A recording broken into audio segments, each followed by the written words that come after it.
जो दोनों लड़के गिरफ्तार किए गए हैं इन्हीं में से किसी की गर्लफ्रेंड थी, जिसको लेकर के वो लोग वहाँ पे गए थे। इसी बीच में जो कैलाश जोशी जिनकी हत्या हुई थी, इन्होंने इनसे कुछ झगड़ा हुआ था। इसी झगड़ा के दौरान मारपीट हुई थी और अपने को बचने के लिए कि अब कोई बात आगे न बढ़े और ये कैलाश जोशी हमको फंसा न दे, इसी को देखते हुए इन लोगों ने इनकी हत्या कर दी। जनवरी माह में झांसी के बरुआ सागर में शिव मंदिर कैलाश पर्वत के पुजारी की पत्थर से कुचलकर हत्या कर दी गई थी। उनका शव मंदिर से करीब 100 मीटर दूर झाड़ियों में से लहूलुहान हालत में बरामद हुआ था। शव मिलने से इलाके में सनसनी फैल गई थी। दिनांक 14/1/2024 को थाना क्षेत्र बरुआ सागर स्थित कैलाश पर्वत पे जो मंदिर था, शिव मंदिर, उसके पुजारी कैलाश जोशी जो करीब 60 वर्ष के थे, इनकी हत्या हो गई थी। पुलिस को सूचना मिली थी। उनके पुत्र रविंद्र की तहरीर पर उचित धाराओं में अभियोग पंजीकृत करके वरिष्ठ पुलिस अधीक्षक महोदय के द्वारा 5 टीमों का गठन तत्काल किया गया था। केस को वर्कआउट करने हेतु लगातार उसमें प्रयास चल रहे थे।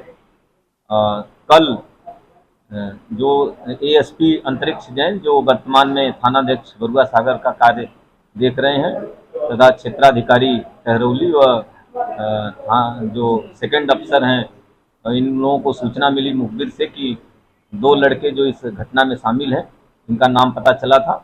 इनको हिरासत में लेकर इनसे पूछताछ की गई थी, तो इन्होंने घटना को स्वीकार किया। इन दोनों को गिरफ्तार कर लिया गया है और गिरफ्तार करते हुए मेडिकल आदि करा करके इनको जेल भेजा जा रहा है। ये मामला ये था कि कोई जो दोनों लड़के गिरफ्तार किए गए हैं, इन्हीं में से किसी की गर्लफ्रेंड थी, जिसको लेकर के वो लोग वहाँ पे गए थे। इसी बीच में जो कैलाश जोशी जिनकी हत्या हुई थी, इन्होंने इनसे कुछ झगड़ा हुआ था। इसी झगड़ा के दौरान मारपीट हुई थी और अपने को बचने के लिए कि अब कोई बात आगे न बढ़े और ये कैलाश जोशी हमको फंसा न दे, इसी को देखते हुए इन लोगों ने इनकी हत्या कर दी। लड़की को ले जाने का विरोध किया था कैलाश जोशी ने, क्या घटना उसमें क्या? नहीं, विवाद जैसा था कि कैलाश जोशी उसमें इंटरफियर कर रहे थे कि यहाँ तुम लोग लेकर के आए हो लड़की को, और उसका विरोध किया था। इसको लेकर के ये घटना हुई। काफी समय लग गया घटना में, कोई सबूत नहीं था। किस तरह से पुलिस ने ये लगातार हमारी टीमें उसमें काम कर रही थी और लगातार लोगों से पूछताछ भी जारी थी, और जो मोहल्ले के लोग थे, अन्य भी जितने भी एंगित थे, सब पे हम लोग काम कर रहे थे। इसी दौरान जो बीच में मोहल्ले में चर्चा हुई और हमारे लोग मुखबिर थे, उन्हीं मुखबिरों के माध्यम से ये सूचना प्राप्त की। लड़की का कोई रोल मिला है?